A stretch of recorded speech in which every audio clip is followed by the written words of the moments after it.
Hello, Buddhas. Today we're going to be talking about how the heck you figure out what you want.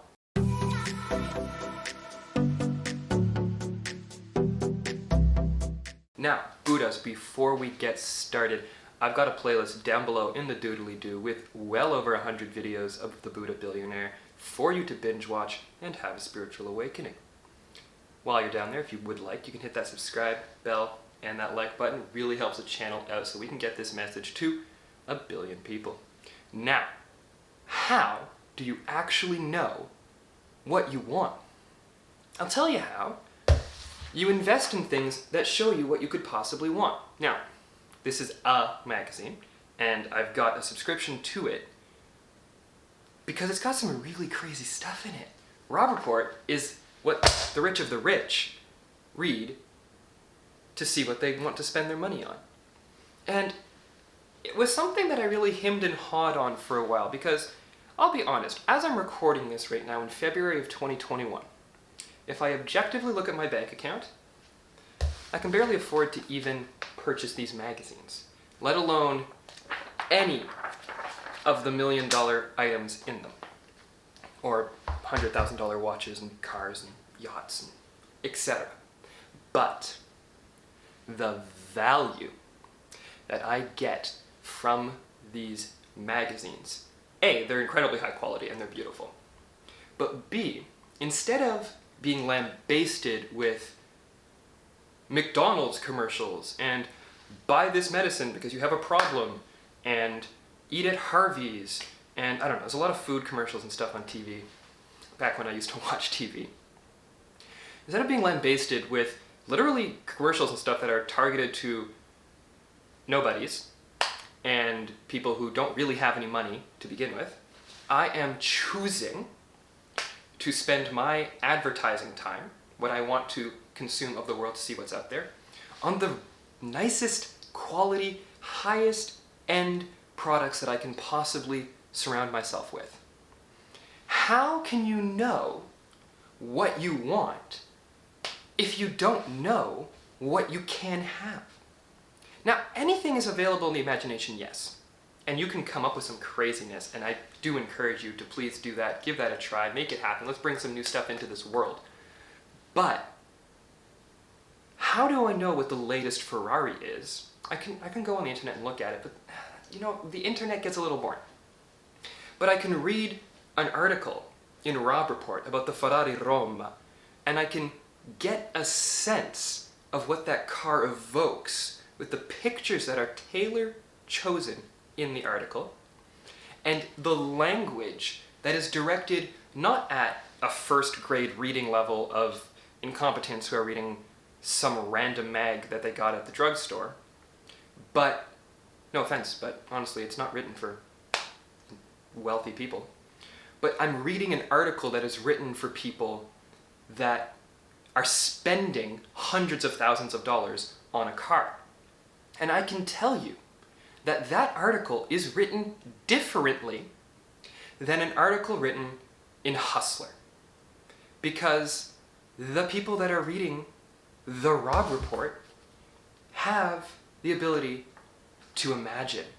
They have the ability to understand what more complex nuances of language are going at. And I do not mean this as an insult to anyone's intelligence for enjoying magazines of any sort. But what I have noticed is that words, emotions, meaning, these things are all intertwined. And when you can read something that evokes an emotion of real desire, and you're reading it through the page, and the article makes you feel like you are in the car, then you're doing yourself one of the greatest possible favors you can even imagine. Because when I read that article, I feel like I'm sitting in the front seat, and I feel like my hands are around the steering wheel of the leather, and that I've got the seat adjusted just right, and I'm hammering down the coast of Italy. And it's just, it evokes a sense of being in that car, of being the man or woman who owns that car. And it's a hell of a lot of fun to actually enjoy this content. So I think ultimately what I'm getting at here, Buddhas, is you are not doing this for the money. Nobody is. If you are, you may get some money, but it's not going to be all that satisfying because, oh no, I've got $1 billion in the bank, but I don't know what to spend it on. That's boring. You're not helping anyone or doing anything productive. But if you're imagining that car that you really want, and you go out and you purchase that car because you've achieved that set milestone, and you've got that in your possession now, and you're actually fulfilling the initial desire, the dream of driving down the coast in it, then you have done so much. You have envisioned a reality and created it, and then you have actually flowed the energies that were given to you out back to the universe. And Ferraris are expensive, but they're made by artisanal mechanics, essentially, at this point. Robots, yes, but to be a Ferrari mechanic and someone who puts one of those together is not a joke. It is a lifestyle in Italy, and it is practically a religion. I think it actually is very much a religion.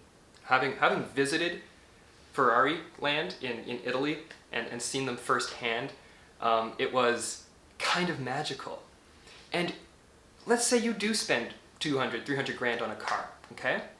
You can look at it as, oh, I just spent 300 grand on a car, what a waste. Or you can say, look, I just spent 300 grand on a car and I get an incredible driving experience. But every single penny of that is going to Ferrari and part makers and leather shops and employees and an electricity bill and all the stuff that supports the place that makes Ferraris. And yes, Ferrari takes a cut, and yes, they pad people's pockets, and yes, there are rich guys getting richer. But at the end of the day, the flow of the money is more important than the stagnation piling of the money. So if we bring this back to the idea of a magazine like Robb Report, what we're really doing in essence when we read something like this is giving our mind something that's a little beyond where it's at right now, and we're expanding what we expect from the world. If you only ever expect to drive a Toyota Prius, you're going to drive a Toyota Prius. Nothing against that if that's your shtick, but it's not what I want. And I know that there's gotta be a couple other people out there like me that want to drive a Ferrari. So, you gotta consume the media that extols and advertises the Ferraris. And that's what something like Robb Report does for me. So, Buddhas, remember the absolutely most important thing, other than buying Ferraris, is to love yourself.